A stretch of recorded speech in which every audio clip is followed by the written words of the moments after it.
Hello friends, this is Vishnukant Singh. Welcome you all in admission media.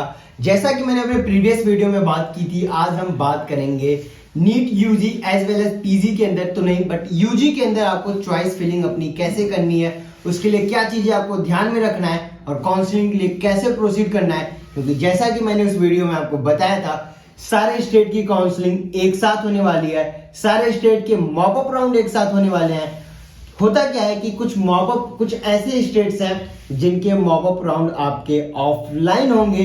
तो होगा क्या है कि सपोज करो आपके 500-400 मार्क्स हैं और आप किसी एक्स स्टेट में पहुंचे रहोगे, वहां पे आपको सीटें नहीं मिलेंगी, लेकिन आप किसी और स्टेट में गए होते तो आपको वहां पे लोअर फीस में भी सीटें मिल सकती थी। लेकिन एज आप ऑलरेडी किसी और स्टेट में खड़े हो, आप फ्लाइट से भी जाओगे, जब तक आप उस स्टेट में लैंड करोगे, सेंटर तक पहुंचोगे, आपकी सीटें फिल हो गई रहेंगी। इसीलिए मैं बोलता हूं कि पेड काउंसलिंग क्यों इंपॉर्टेंट है और एक काउंसलर आपकी इसमें कैसे हेल्प कर सकता है। आई एम श्योर इंडिया के अंदर हर एक पेरेंट बहुत ज्यादा टैलेंटेड है, इवन आप भी बहुत टैलेंटेड हो। बट मैं बात करूं कि आपको ये इंफॉर्मेशन मिली कहां से। ये इंफॉर्मेशन बहुत कुछ परसेंटेज के स्टूडेंट या पेरेंट मुझे ऐसे मिले जिन्होंने ऑफिशियली वेबसाइट से या कि यूपी की वेबसाइट या अलग अलग स्टेट काउंसलिंग की वेबसाइट से जाके चीजें डाउनलोड की हैं। जिनको भी ये इंफॉर्मेशन मिला है, जिनको भी ये नॉलेज मिला है, वो मिला है यूट्यूब से। यूट्यूब से जैसे आप अपने चॉइस फिलिंग के लिए स्टेट चूज कर रहे हो, कॉलेजेस चूज कर रहे हो, मेनली मैं यूपी के बारे में बात कर रहा हूं कि आपने बहुत सारे कॉलेजेस के कट ऑफ देखे होंगे, अलग अलग यूट्यूब चैनल है जो आपको कॉन्टिन्यूसली कट ऑफ पोस्ट कर रहे हैं। कुछ लोगों ने तो कट ऑफ को अपलोड भी कर दिया है। बट अगेन, क्या आपको लगता है उस इंफॉर्मेशन से आपको आपकी सीटें मिल जाएंगी? अगर मिल जाती तो हमारे जैसे लोग इस फील्ड में क्या कर रहे हैं, हमारे जैसे लोग एक्सपर्ट लोग 15 साल से 10 साल से जो इस फील्ड में वर्क कर रहे हैं, वो किस लिए हैं? अगर आपको ये सीटें मिल जाती तो जो पेरेंट्स हमारे पास आते हैं वो क्यों आते? ऐसा हर साल हमारे साथ होता है कि जिन पेरेंट्स को हम लोग बोलते हैं वो लास्ट राउंड में आके हमारे पास बोलते हैं कि सर, अगर आपकी बात मैंने मान ली होती तो मेरे 10 to 15 लाख रुपीज सेव हो गए होते, मेरे को जो मेरा भी कॉलेज मिलेगा उससे अच्छे कॉलेजेस में मुझे सेटलमेंट हो गई होती। सेटलमेंट के इन द सेंस मेरे को वहां पे सीटें मिल गई होती और मैं आराम से टेंशन फ्री रहता। बट मैंने ये चीजें नहीं की, इस वजह से मुझे अब लोअर ग्रेड के कॉलेज में सेटल करना पड़ रहा है। देखो, जैसे आपने यूट्यूब पे देखा कि इस कॉलेज में इतना कट ऑफ जाता है, या चॉइस फिलिंग आप करते कैसे हो? चॉइस फिलिंग आप अपने फेवरेट कॉलेजेस के बिहाफ पे करते हो। आप ये बिहाफ नहीं देखते हो, आप ये देखते हो कि मेरा अगर घर का लोकेशन यहाँ पे है तो मुझे इस स्टेट में अगर ये कॉलेज मिल जाएगा तो मेरे घर के आसपास होगा। मेनली एक इंडियन फैमिली की मेंटालिटी इन्हीं चीजों पे रहती है। हम इन्हीं चीजों के अकॉर्डिंग अपनी काउंसलिंग फिल करते हैं, या हम बजट के ऊपर जाते हैं कि ये कॉलेज की फीस सबसे ज्यादा कम है, या छत्तीसगढ़ की मैं बात करूं तो वहां पे सबसे ज्यादा कम फीस है, तो मैं यहाँ की चॉइस फिलिंग करता हूं।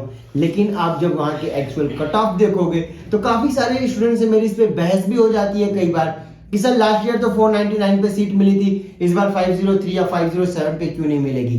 लास्ट ईयर सीटें मिली थी, उसके पीछे एक और रीजन था कि आपका कोविड था। कोविड के टाइम ऐसा था कि जिस टाइम पे हर बच्चे को यही लग रहा था कि नीट यूजी का जो नेक्स्ट एग्जाम होने वाला है वो 3 महीने बाद होगा। इस वजह से वो सारे बच्चे जिनके रैंक 400 to 550 तक थे, उन्होंने ड्रॉप ले लिया था। इसको मैं एक एग्जांपल से आपको समझाऊं, कर्नाटका का जो स्टेट काउंसलिंग का मॉक अप राउंड होता है वो ऑफलाइन होता है। अगर आप जाके चेक करोगे लिस्ट तो वहां पे 499 पे भी सीटें अलॉट हुई हैं। जी हाँ, 499 पे भी सीटें अलॉट हुई हैं। रीजन क्या था? आपको ये दिख रहा है कि 499 पे सीट मिली थी तो मेरे 510 है तो मुझे मिल जाएगी। बट 499 पे सीट अलॉट होने के पीछे रीजन था कि वहां की स्टेट काउंसलिंग ऑफलाइन होती है, मॉक अप राउंड आपका ऑफलाइन होता है, जिससे बहुत सारे स्टेट के बच्चे आपके कर्नाटका नहीं पहुंच पाए थे। सेम उसी तरह से यूपी के अंदर 187 197 पे भी सीटें अलॉट हुई थी, क्योंकि no one want to move to UP, क्योंकि सबको एक ही डर था कि हिडन फीस है, हिडन फीस है। गवर्नमेंट ने इस बार ऑफिशियली सारी चीजें बोली हैं, वहां पे लिखा भी गया कि आपकी हिडन फीसेस नहीं रहेंगी। इसलिए आज के टाइम पे यूपी जाने से कोई नहीं डर रहा है, हर कोई यूपी की तरफ मूव कर रहा है। यही रीजन है कि अगर आपके 250 के नीचे स्कोर है तो बहुत कम चांसेस बनेंगे आपको यूपी के अंदर एक अच्छा मेडिकल कॉलेज अलॉट होने के लिए। अगर आप मेरे से बोलते हो कि हम पेड काउंसलिंग क्यों कर रहे हैं, हम भी चॉइस फिलिंग कर सकते हैं, यही डिफरेंस होता है आपके चॉइस फिलिंग में और हमारे चॉइस फिलिंग में। क्योंकि हम जब भी चॉइस फिलिंग करते हैं तो उस एकेडमिक ईयर से पहले हम 10 ईयर के डेटा को वैली करते हैं, 10 ईयर के डेटा को मैचअप करते हैं, कि यहाँ पे लास्ट ईयर इतने पे हुई थी, उसके पहले इतने में हुई थी एंड उसके पहले इतने में हुई थी, तो इस बार क्या ट्रेंड हो रहा है, पूरे ग्राफ प्लॉट करते हैं कि कितना अप जा रहा है, कितना डाउन जा रहा है, उसके अकॉर्डिंग आपके मार्क्स के अकॉर्डिंग मैं आपको चॉइस फिलिंग में प्रेफरेंस नंबर 1 वहां पे फिल करता हूं एंड देन दूसरे कॉलेज को प्रेफरेंस नंबर 2 देता हूं। बट आप ये चीजें नहीं करते हो, आप डायरेक्टली फिल करते हो। मैं नहीं बोलता हूं कि आप मेरी काउंसलिंग की मेरी सर्विसेज लो या XYZ% की लो, ये चीजें आप अगर आप खुद से कर सकते हो तो no need to expend your 30, 40, 50,000 और 1 लाख और 2 लाख टू एनीवन। ये चीजें आप खुद से निकालो, चीजें कर सकते हो तो करो।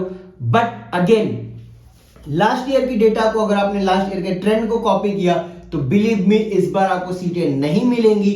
जैसा कि आपने काउंसलिंग शेड्यूल देखा है, सारे स्टेट की काउंसलिंग एक साथ होगी, यही एक रीजन है।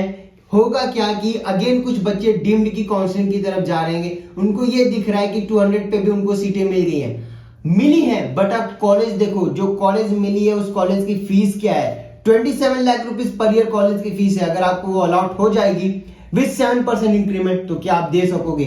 इन चीजों को आप ध्यान दो, क्योंकि इस बार अगर एक नया रूल आता है, एक और कोई रूल चेंज होता है, होगा क्या कि आप काउंसलिंग में आपको सीटें मिलने के बाद भी आप डिस्क्वालीफाइड कर दिए जाओगे, क्योंकि आपको हायर कॉलेज अलॉट कर दिए जाएंगे, हायर फीस की कॉलेज अलॉट कर दी जाएंगी, जिससे आपको बचना है। आपको सारी चीजें करनी है बट स्मार्टली करनी है।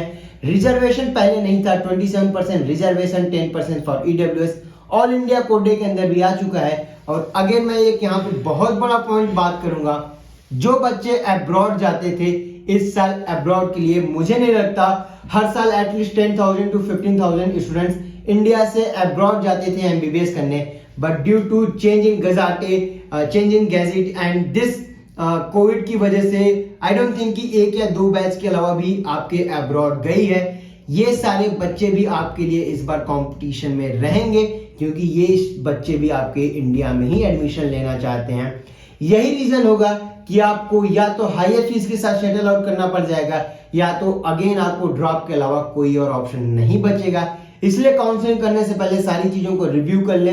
हर साल एक नया फैक्टर जरूर इन्वॉल्व होता है काउंसलिंग के अंदर, इस बार भी बहुत सारे फैक्टर्स हैं।